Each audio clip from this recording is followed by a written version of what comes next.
FM 92.7. If you're just joining us for the first time, Kwara Today is a space where we break down the latest happenings in government, governance, policy, and public interest across Kwara State. It's where we connect you directly with the people in power and decision makers. So you're not just hearing what's happening, you understand why it matters to you.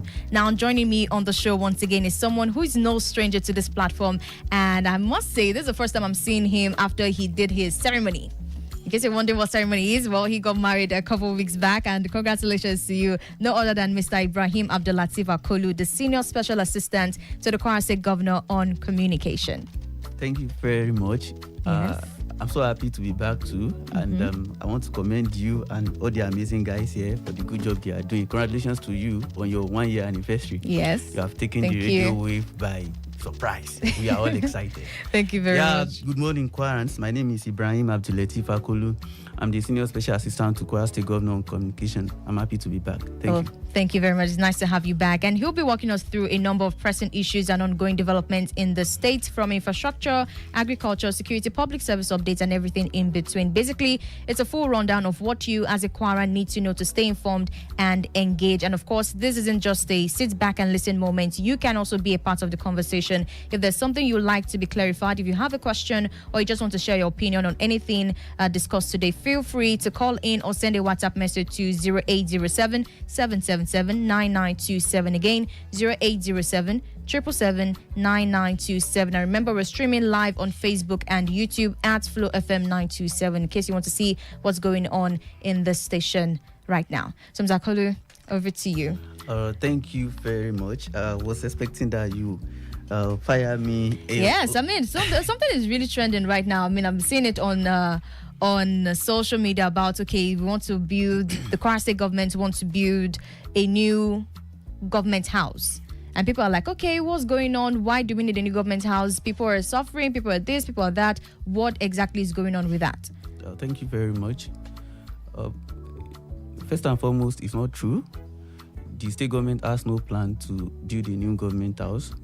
It's not existing. It's unfound of.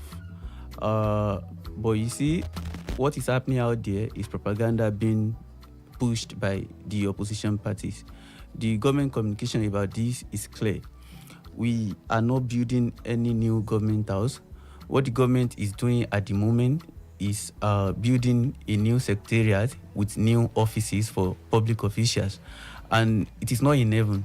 It's not as if when you are building this kind of project, you can hide it. If people pass through the Ahmadu Bello way today, you just have to look to, if you are coming from Tanke, you look to your right, you see just beside the governor's office, you see the new structure coming up. You see how you see the size of this thing, and you imagine that if this is a government house, will it be of this size? Right? And then you see where it is being placed to, you wonder why a new government house has to be opposite just the other one. You can see it doesn't make any sense, right? That's, goes to show you that this thing is not true. And we also have to tell people out there that it is not a news that we still need more structures for our government officials, whether civil servants or public officials, to use for effective delivery in their different roles on task as the case may be.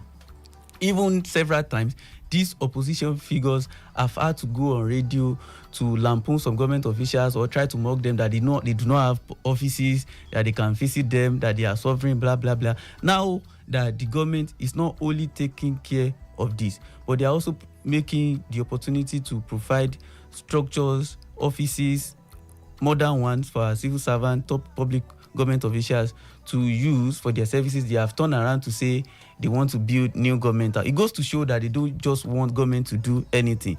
And they understand that this is going to join the list of achievement, the list of projects that the government would have to point to at the end of the day. And we are happy for it. I'm sure Kwarans are happy for it. We just have to battle down this information wave that they are trying to light up. I also wish to add that apart from the fact that the civil servants out there know the truth, and they have several times called on the government to build additional structures for them. We want to make the people aware that what we are doing now does not affect some other projects that are ongoing or even doing new projects as the case may be. This week, a picture is currently breaking the internet of the education infrastructure that the governor is providing in Adita Adewale R6. This is literally the biggest, the most modern educational infrastructure in the state today. It comprises of toilets, playing facilities, and many amazing structures that you can only find in private schools. Yes. Mm-hmm. But now we are setting the standard that not that when people want to go or acquire credible or quality education, they don't have to go to private schools. Government public schools can also provide these services, and this has been proven over time with our result and achievement in national public debate that we have been participating in the last 6 years. After all, our administration take pride in being one who has overseen a consecutive victory of our pupils at the presidential debate competition thrice already. The national tax debate for the year 2024-2025 was also won by Kwara pupils. These are laurels. These are medals that we can point to as evidence of our investment in education, in education or education infrastructure, as the case may be. So if they now come out and say we are building new government house, which of course is not true, that despite other things that are there, it goes to show you that they are only being insincere. That not only that we are not building government house, but we have also not neglected any other sector, as the case may be, whether in education or health. Let's talk about health that I just mentioned. Apart from the fact that this administration is reputed for being one that has fixed most primary health care centers ever in the state, we have also won some awards to that effect. The Health Leadership Challenge, Kwara has won it twice in quick succession. We won it in 2023, 2024, 2025. All I'm saying can be confirmed with a simple click on Google, whether this administration is fabricating it or we are indeed credible as we claim to be. Away from that, last 1 year, the infrastructural development we have witnessed in Kwara is unprecedented. People can readily point at Tanke, Unity, Adeta Oloje, and some other areas like Popo or Ibrahim Taiwo Popo Ofa Road, or Osioboaye Gunle Road in Ekiti local government, and several other places like that, and ask that if you say this administration is not doing anything, what do we call all these things?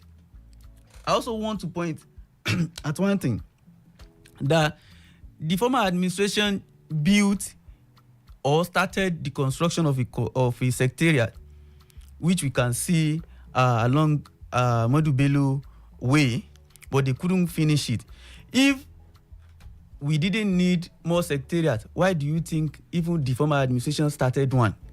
Right? Yes. It goes to show that they had even been aware all along that the available structure, available office complexes were not enough to take our public servant. They started one, they could not finish it. This administration was the one who took about 60% of it to completion. Right? So still it is not enough, and we will not even be surprised after we build the new one that we are building and people start using it. Maybe in the next 5-6 years, our numbers might have improved or might have increased, as the case may be. A new administration might also feel they need another one. That's how a state develops. As your population grows, you need newer structures to accommodate the burgeoning population. If you do not take care of your infrastructure as the population grows, what you experience is lack. Because if you have a facility that can only take care of 5 people, and then your population is growing to 10, that means 5 people we have to manage the space for 10 people. What is the sense in that? That's the question people should be asking the members of PDP or any opposition figure who is trying to put together some fabrication that is not true, that is unfounded, that's unheard of. This administration has been explicit. We have been clear. We are not building new government house. But we will not neglect our civil servants and other public officials. We will, aside from the fact that we are taking care of their welfare with regards to promotion or implementation of new minimum wage, which of course is still the first in the history of Kwara State, we will also ensure that we give them places to work. You don't employ people, maybe like teachers or doctors or whatever, or even pure civil servants across ministries, and you don't give them where to work. It's not good.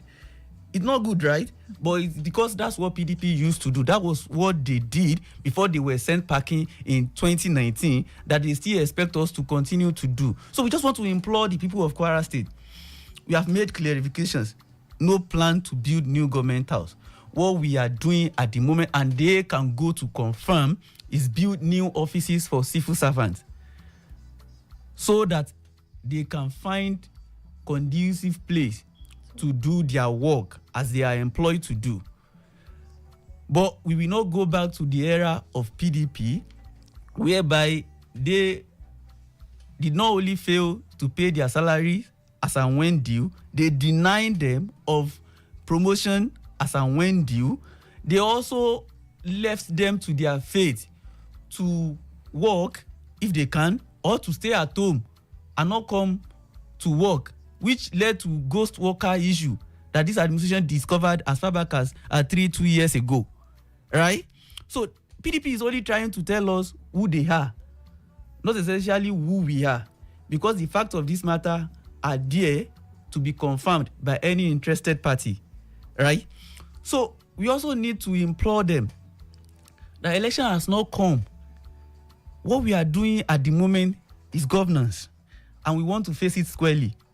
If not that we hold the people of Kwara State feedback and update on our plans, programs, and policy, we are not replying PDP. We are taking time to reply Kwarans.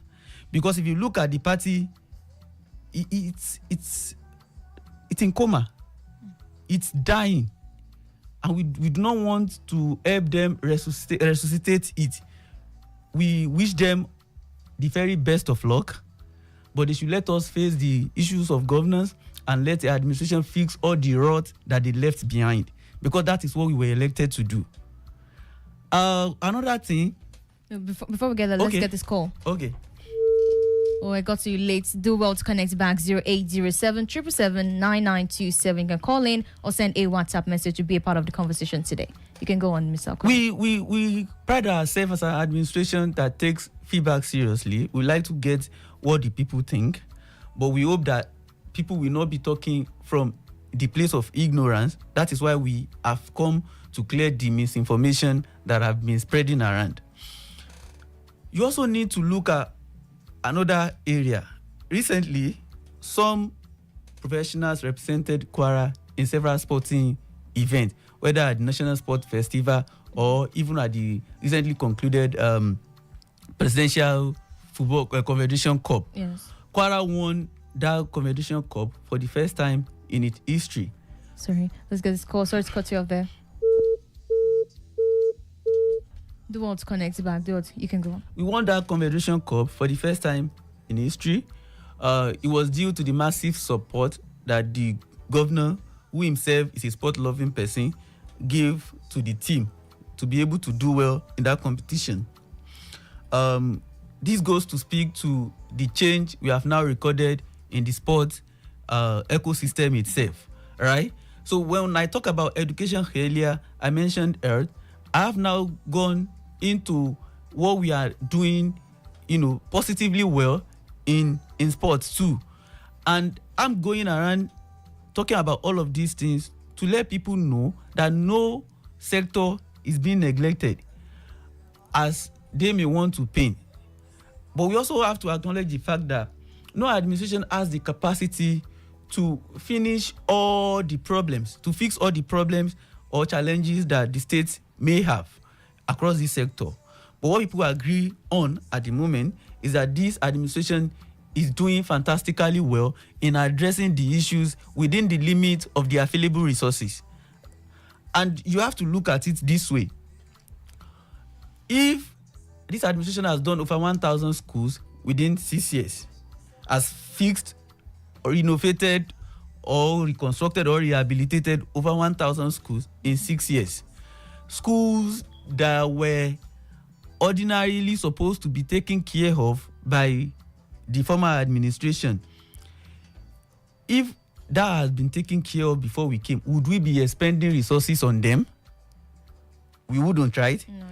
If the former administration had provided all they could provide with regards to welfare of our civil servant, would we need to be clearing arrears of gratuity dating back to 2015 or promotion arrears dating back to 2015, 2016, both in TESCOM and SUBEB level? We wouldn't, right? No.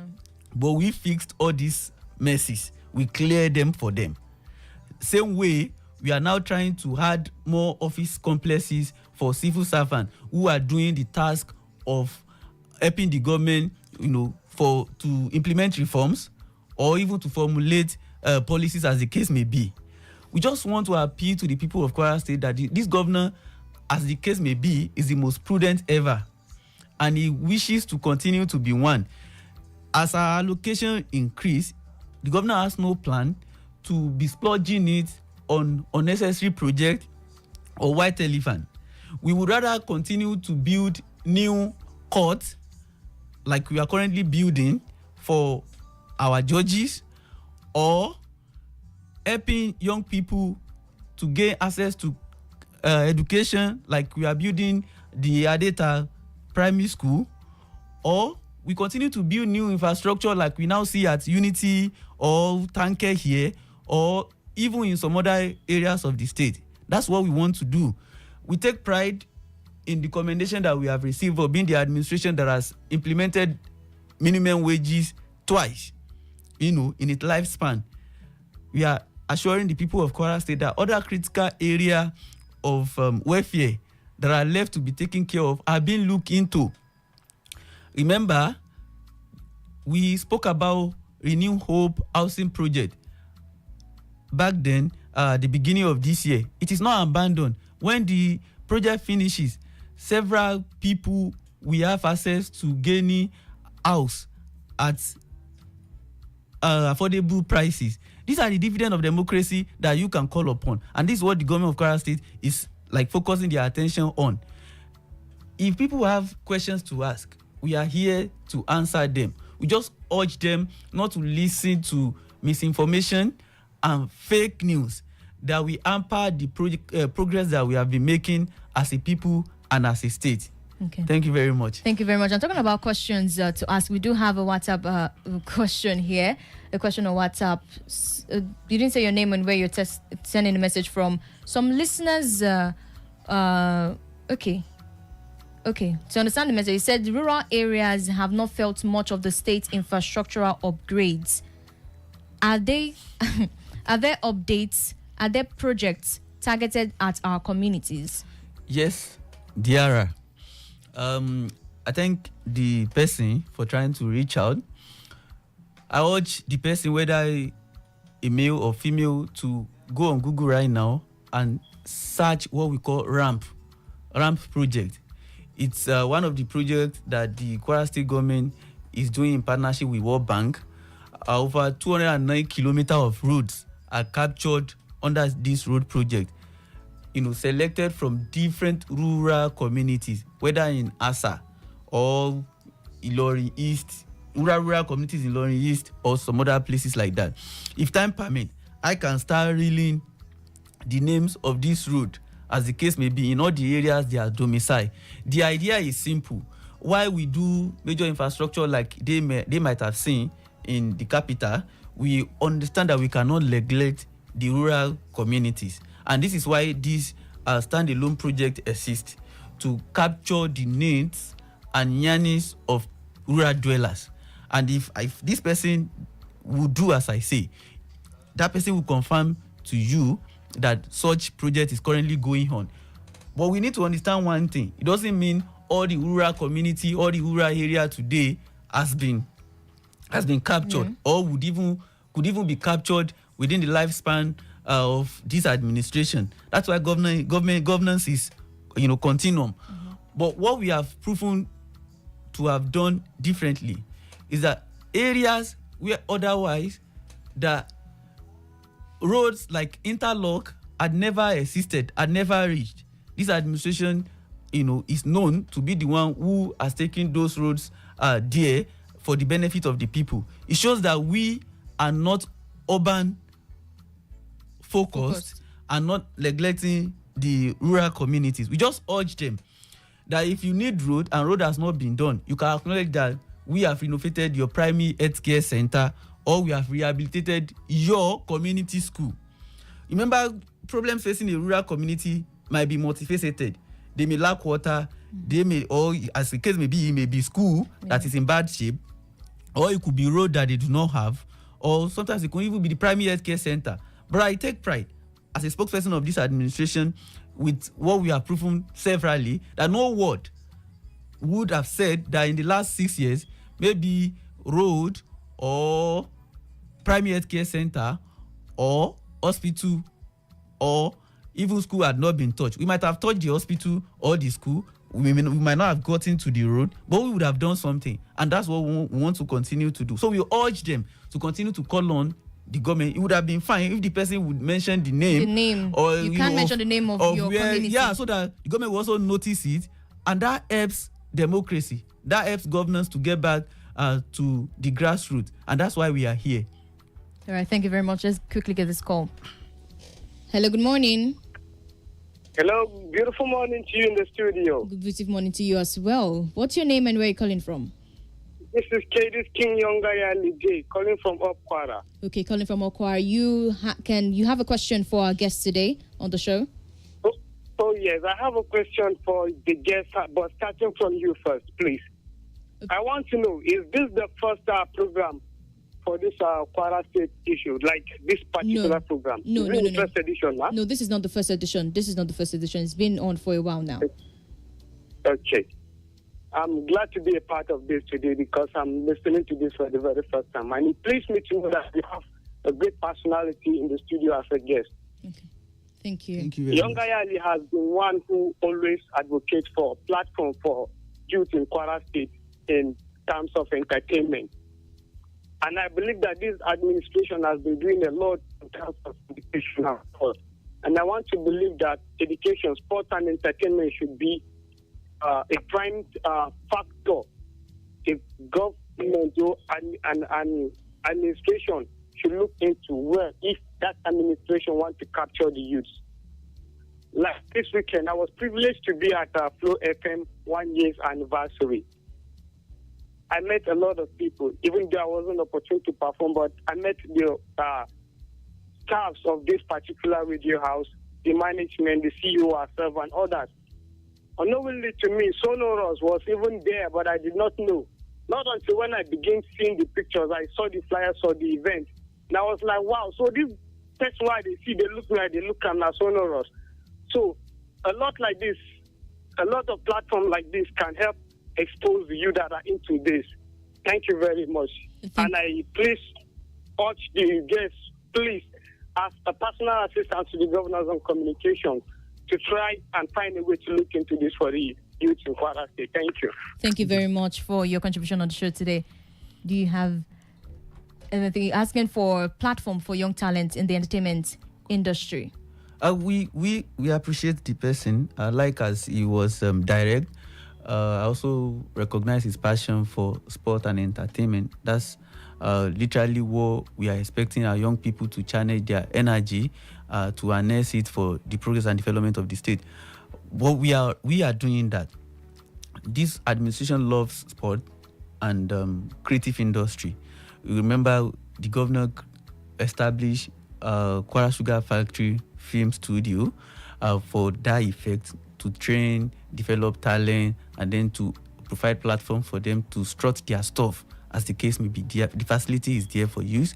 Away from that, recently the Office of Senior Special Assistant on New Media also convened a seminar, a summit, as the case may be, for creatives, whether photographer, videographer, artist, which was well attended even by representative of the Minister for Creative Economy, Pastor Anna Musawa, in Kwara State here.